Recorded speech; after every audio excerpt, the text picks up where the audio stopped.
As much as I love to talk about the collective genius and innovation of Alter Bridge, every now and then I do have to acknowledge that their brilliance doesn't just come from a void. Like every other musician, Myles, Mark, Scott, and Brian all pull influence from many different artists to create the music that we've come to love, and obsess over in my case. So in today's video, we're gonna discuss each member's biggest inspirations and how those artists have shaped the music of Alter Bridge. So I'll be honest, I've wanted to make this video since the Pawns and Kings listening party way back in October of last year. And what gave me the idea initially was from a question that my friend asked to each member of the band. She asked them to share a song, album, or artist that inspired them to commit fully to music. And the answers were so interesting to hear. Mark chose to start off the response for this question, citing Metallica as the group that got him started with music, which was of little surprise to myself or anyone else present. In a 2016 interview with Music Radar, Mark cited Master of Puppets as the single most important record to transforming his interest in music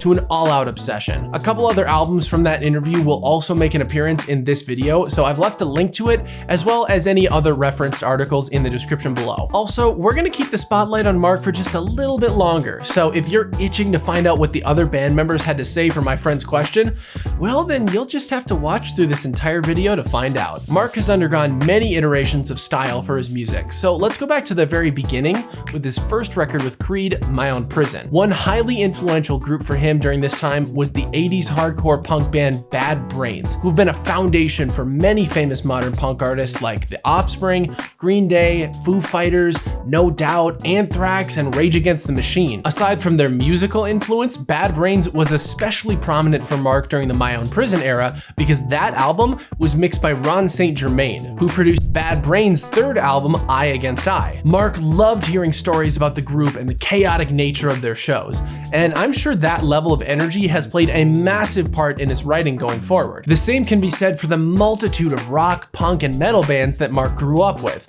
like King Diamond, Megadeth, Led Zeppelin, Black Flag, Minor Threat, Testament, and Slayer. But probably one of the most crucial groups for Mark at an early age, aside from Metallica, was Celtic Frost. Full disclosure, I'd never heard of this band until it was mentioned in his interviews, and I'll be honest, they don't really sound like my cup of tea. However, Mark has cited the band's mastery of moodiness and darkness as a constant influence for his own writing, alongside teaching him to embrace weirdness and experimentation. And that, I believe, is critical. Without Mark's drive to innovate and experiment, he likely never would have become the guitar legend that we know today. And then the world would be deprived of something truly special. Now that we've discussed Mark's origins, let's dig into more specific influences from album to album. Heading into the midsection of Alter Bridge's catalog, Myles' jazz and blues skills were starting to rub off on Mark, leading to him experimenting with some genre-bending guitar riffs and solos on songs like Bleed It Dry and Zero. However, it wasn't just Myles causing Mark to think outside the box. Starting in the mid-2000s, he went on a huge Stevie Ray Vaughan kick and never fell out of it. In that same 2016 interview I mentioned earlier, Mark stated that Stevie was his favorite guitar player of all time, which is insane considering how different his music is compared to everything else I've mentioned up until this point. But then again, who am I to speak? One of my all-time favorite drummers is Art Blakey, who could not be further from the type of music I listen to and create nowadays, except for the fact that he also hits his drums way louder than necessary. Anyways, back to Mark. One of his most well-known influences for a specific album is of course the John Carpenter-esque synthwave for Walk the Sky. Mark explained to Hard Drive Radio that leading up to the recording of the album, he would find or create synthwave loops online to force him outside of his comfort zone. And while the final product may not have been everyone's favorite music, I know people who swear by Walk the Sky and consider it to be some of the band's best work. I've discussed my opinions about that record at length in other videos, so I won't get into it today, but I will say that I respect Mark's commitment to ingenuity and thinking outside the box for musical ideas. He always finds a way to keep it fresh, even if it's not always in line with what you expect. Up next are the dynamic duo of rhythm, Scott Phillips and Brian Marshall. These two had differing answers to the big question, but in a way, I feel like they're still somewhat similar. Scott pointed to Cult of Personality by Living Colour as his initial influence, and Brian mentioned 2112 by Rush. What you may be wondering is why I consider these two influences similar when clearly they differ greatly in approaches to songwriting. Well, it's not so much about the artists or the song themselves,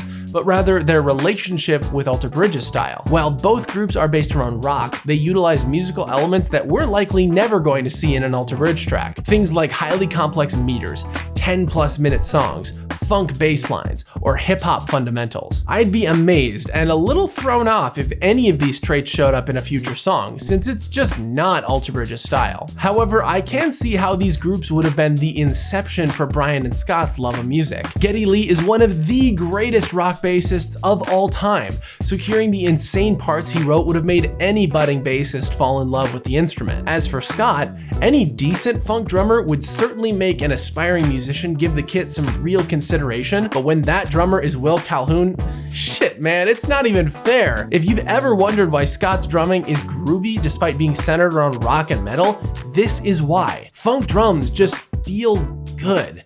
And having a little groove in your style is never a bad thing. Why do you think I like to use funk music to underscore these videos? It just makes them feel so much more fun. As for some other inspirations, Brian and Scott both look to Led Zeppelin, but otherwise they don't outwardly share many other favorites aside from Rush. Brian has previously mentioned Iron Maiden and The Who, whereas Scott falls back on Soundgarden, Metallica, Dream Theater, and Pink Floyd, to name a few. Unfortunately, I haven't been able to find specific influences where Scott or Brian wrote a part based on another artist or song, but if you happen to know of anything like that, let me know in the comments. I would absolutely love to chat with these guys and pick their brains on how they write their parts, or Alter Bridgeify Myles and Mark's parts, since I feel like we don't often give them enough credit for what they contribute to the songwriting process. Anyways, Brian or Scott, if by some chance you happen to be watching this video and you feel like sharing, hit me up because I would love to chat about it. Before we move on to the final member of the band, let's take a quick break so I can pay the bills and tell you about today's sponsor, Vibes. Are you a musician or concert goer looking for a better way to protect your hearing from loud music while still capturing all of the details? Look no further than Vibes earplugs. Unlike standard earplugs that block sound, Vibes filter sound waves to reduce the volume of loud music to safer and more comfortable levels while still allowing you to hear the music clearly. Plus, they're customizable and extremely low profile, so no one will even know that you're wearing them. And if you use coupon code CC15OFF when you order from discovervibes.com, you can get 15% off your purchase every time. So don't wait for that annoying tinnitus to start before you finally do something about your ears. Protect your hearing and enjoy music to the fullest today with Vibes earplugs.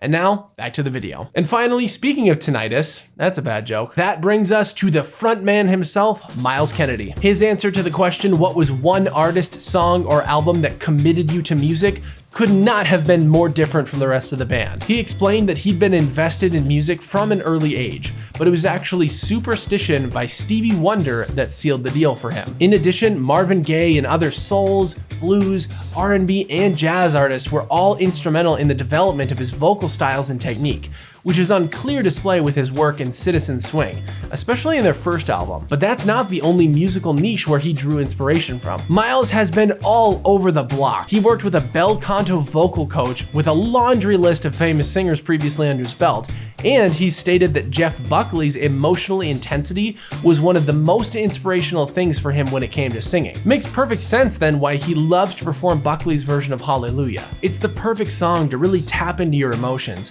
and take everyone listening on this roller coaster of a performance. Now, on the guitar side of things, Myles began his deep dive into the instrument by copying Jimmy Page's parts from Led Zeppelin records, which was one of his earliest influences for music overall. In his teen years, he also became obsessed with Eddie Van Halen after hearing his game-changing solo on Eruption. And honestly, I don't blame him. If I'd been growing up and learning guitar when that song came out, I would have fixated on it all day long until I could play it note for note. Like Mark, Metallica was also important in developing Myles' guitar technique, but he didn't exclusively listen to rock and metal growing up. Jazz was and continues to be a major influence for Myles, both in terms of guitar and voice. He mentioned in an interview with former producer and YouTuber Rick Beato that Pat Metheny is one of his biggest idols on guitar. In the same interview, he also discusses his reverence for Ella Fitzgerald and her utter powerhouse of a voice, which was something I love to hear because you don't often find male rock vocalists citing female vocalists, rock or otherwise, as inspiration.